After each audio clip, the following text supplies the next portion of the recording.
You got it. Hi, I'm Leslie, and welcome to Black Talk. Logo, I'm a spiritual being having a human experience who is unapologetically Black.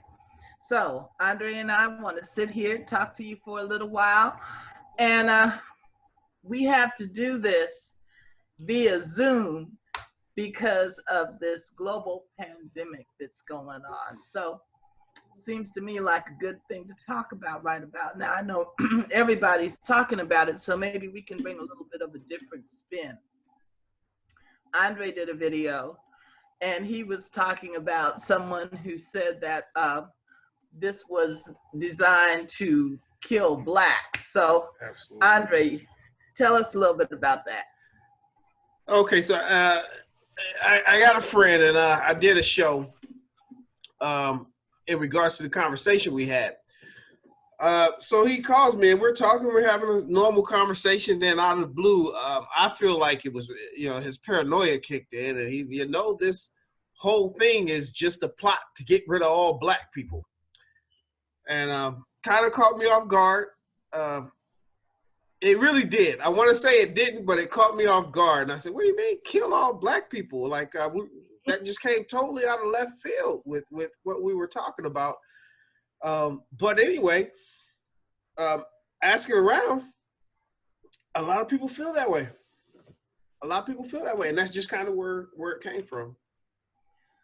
Well, my thing, what I said when the virus started was I was looking at what was going on in China, okay, well, Hong Kong. And I'm like, okay, we got all this civil unrest going on over there, and all of a sudden there's a virus, okay? Right. They were saying people were committing suicide when you know good and well the people weren't committing suicide. Police were doing all types of craziness that police sometimes do, and apparently this is just, it's a power play is what it is, because you look at the police, you look at the Janjaweed, it doesn't matter where you look, there seems to be this animality that comes out in people. So I'm looking at that. And the United States, I'm sorry, but I got to tell the truth and shame the devil. We are known for creating things. Look at Tuskegee.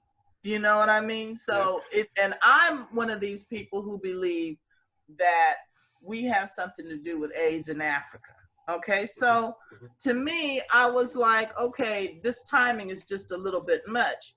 For a hot minute, if you'll remember, China said that the virus came from America, and they shut that up like that. So I was like, okay, so is this a political thing where the heads got together to try to quiet something and it went out of proportion and backfired? What's really going on?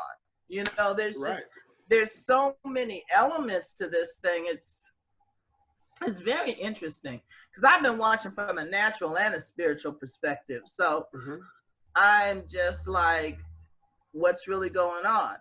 I had pictures of a vaccine, and people were like, the people who were really scared, they were like, that's ridiculous and there's no way and blah, blah, blah. Well, a friend of mine owns a pharmacy, okay?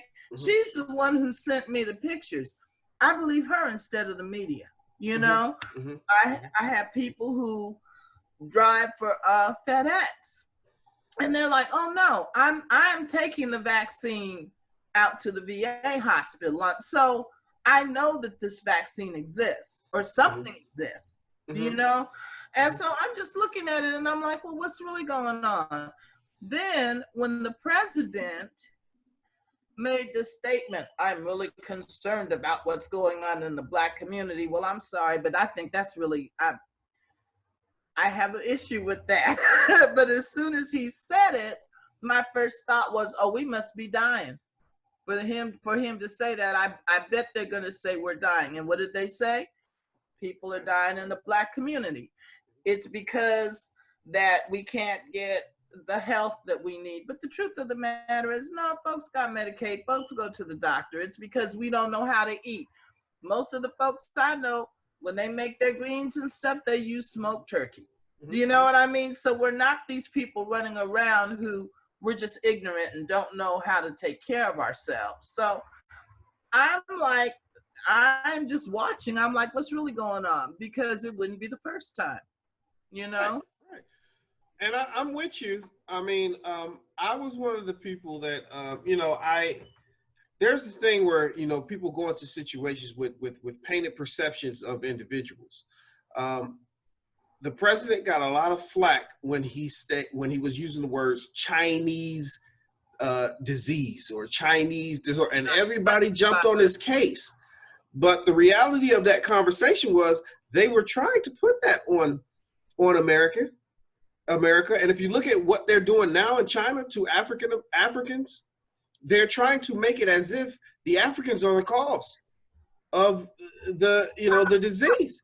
And so it started in Wuhan. Wait, and I got to stop you. I hadn't heard that.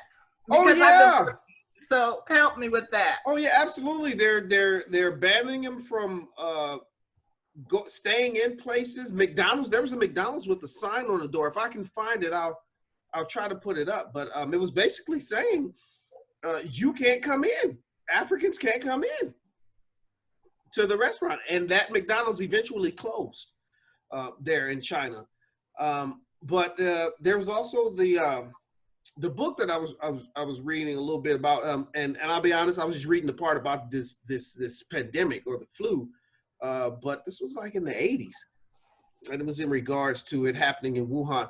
But that's beside the point. But what I wanted to point out was when you said that, I do feel like it's important to stress that it was a Chinese thing, you know.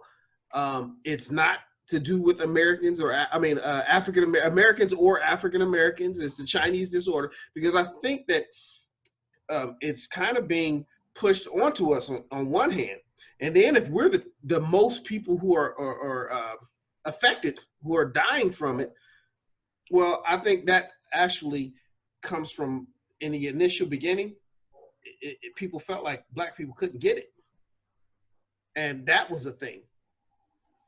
Yeah. You know what? I know someone who kept saying that, and every time she said, I'd look at her like, you know, it just made no sense. But it was one of those things to where we're not even gonna deal with that. Do you know what I mean?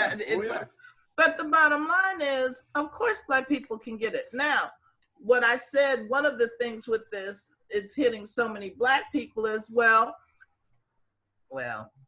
I say this jokingly, but not really. Okay. They probably sent some folks over into the Black neighborhood with the virus and said, don't worry about it. Y'all can't catch this. You're going to be cool. Here, come here, let me hug you around your neck. No. Yeah, you and my partner need to talk.